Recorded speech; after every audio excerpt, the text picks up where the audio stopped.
Esta é a Voz da Profecia, com mais uma de suas mensagens de fé. Ao microfone, para proferir sua palestra, Roberto Rabelo. Louisa Dubé, de Anchorage, no Alasca, estava enferma de cama. O seu estado era tal que ela dependia inteiramente de amigos para o seu provimento de comida e lenha. Um dia os amigos não vieram vê-la e a temperatura caiu para 35 graus negativos. Sem lenha para aquecer o cômodo em que vivia, e com um inverno assim rigoroso, ela clamou a Deus por socorro. Após a prece, a porta se abriu e um moço alto entrou no quarto com uma braçada de lenha. O moço acendeu o fogo e pôs sobre ele uma panela com água. Em seguida saiu para logo após voltar com mais lenha. Seria ele um anjo de Deus? A senhora nunca antes vira o moço. Temeu, porém, perguntar-lhe em voz audível quem ele era, mas fez a pergunta mentalmente. Perguntou se ele era um anjo. Súbito o estranho se voltou para ela e, esboçando um sorriso, disse sim com um aceno da cabeça. A senhora Dubé relatou a uma amiga, mais tarde, o rosto dele era tão nobre que eu estava certa de uma coisa: o moço não era deste mundo. Ele olhou para mim, virou-se, abriu a porta e desapareceu sem dizer palavra. Um rápido exame fora da casa confirmou a impressão da senhora. Não havia pegadas na neve recém-caída, nem à direita nem à esquerda da casa, tampouco junto da pilha de lenha. Emprega Deus os anjos para ajudar os seus filhos em necessidade. Ele o faz, pois a Escritura diz: não são todos eles espíritos ministradores enviados para serviço a favor dos que hão de herdar a salvação? Hebreus 1:14. Os anjos são uma ordem de seres superior ao homem. Como lemos em Hebreus 2, que é o homem que dele te lembres, ou o filho do homem que o visites? Fizeste-o por um pouco menor que os anjos, de glória e de honra o coroaste. Versículos 6 e 7.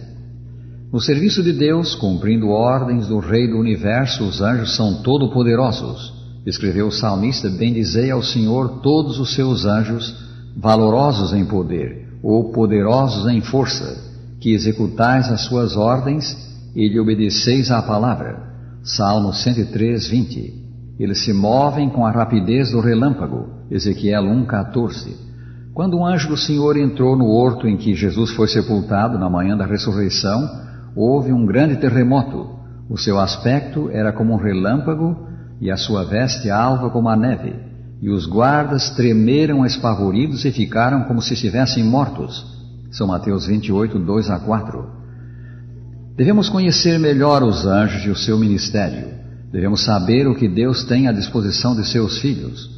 No seu recente best-seller, Os Anjos, Agentes Secretos de Deus, o evangelista Billy Graham pergunta: por que escrever um livro sobre os anjos? E responde: porque as forças do mal parecem estar devorando as mentes de pessoas já perturbadas e frustradas da nossa geração. Por isso creio que chegou o tempo de focalizar os aspectos positivos da fé cristã.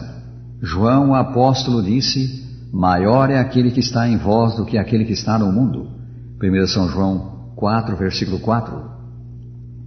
Os anjos são nossos constantes ajudadores. Esses ministros de Deus fazem pela família humana muito mais do que supomos. Um anjo de Deus assistiu a Agar no deserto, quando Ismael, seu filho, estava para perecer de sede. Gênesis 21, 14-19. Por meio de um anjo, Deus proveu alimento a Elias, também no deserto, quando aquele profeta, vencido pelo desânimo, pediu a morte. 1 Reis 19, 1-8. Um anjo de Deus, o anjo Gabriel, instruiu e confortou o profeta Daniel, após haver este recebido uma visão do céu, cujo sentido não lhe foi logo revelado. O anjo Gabriel anunciou a Zacarias o nascimento de João Batista e à Virgem Maria o nascimento de Jesus. No serviço que prestam em prol do homem, os anjos superintendem a obra de pregação do Evangelho. Eles estão encarregados dos grandes movimentos que visam a salvação de pecadores. No interesse do Evangelho e da Igreja, os anjos controlam as circunstâncias.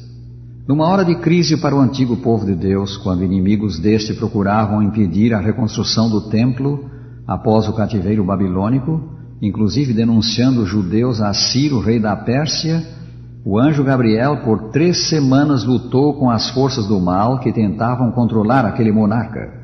Pela ação do anjo, Ciro foi persuadido a manter o seu decreto que autorizava a reconstrução do templo. Persuadir é o método de Deus. Isso foi então revelado a Daniel, o profeta, que orava ao céu em favor do seu povo. Daniel 10, 12 e 13. Esse fato remove a cortina e nos permite ver a luta espiritual que se desenvolve na terra entre os anjos de Deus de um lado e Satanás e seus anjos do outro lado. O apóstolo São João fala-nos de 4 anjos comissionados para conter os ventos das comoções e guerras, a fim de que a obra do Evangelho possa ser consumada. Apocalipse 7, versículos 1 a 3. Os anjos servem também como protetores dos que amam a Deus. Quando Daniel foi lançado na cova dos leões, em Babilônia, Deus enviou o seu anjo e fechou a boca dos leões. Daniel 6, 22. Quando os apóstolos foram presos em Jerusalém, um anjo do Senhor abriu as portas do cárcere e os pôs em liberdade. Atos 5, 19. O mesmo aconteceu a São Pedro quando Herodes o prendeu intentando matá-lo. Atos 12, 1 a 11. No seu já mencionado livro, Os Anjos, Agentes Secretos de Deus, o evangelista Billy Graham narra a seguinte história sobre o missionário João Patton. Patton trabalhava nas Novas Hébridas. Certa noite, um grupo de indígenas hostis ao seu trabalho cercaram a sede da missão com o objetivo de incendiá-la e matar o missionário e sua esposa. O cerco prosseguiu durante toda a noite e, no decorrer daquelas horas de terror, o casal orava a Deus pedindo proteção e livramento. Ao amanhecer, eles se maravilharam de ver os atacantes se retirarem sem causa aparente. Então agradeceram a Deus o livramento concedido. Um ano depois, o chefe da tribo converteu-se ao cristianismo e Patton, lembrando o que acontecera, perguntou-lhe o que o impedia de queimar a casa e matar os missionários.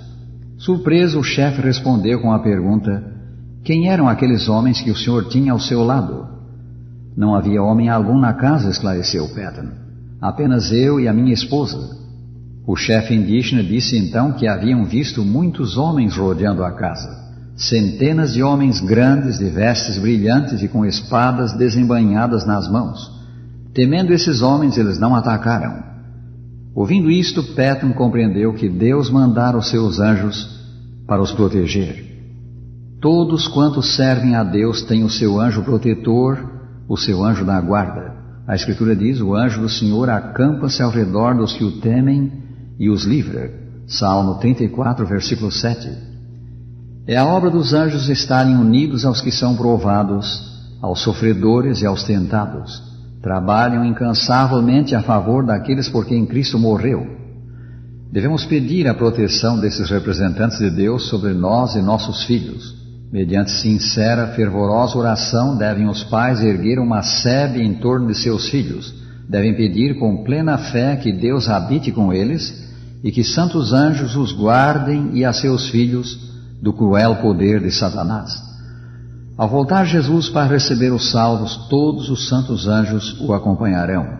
Eles trabalharam pelos remidos. Quais soldados do divino general repeliram as hostes das trevas e sustiveram os que creram.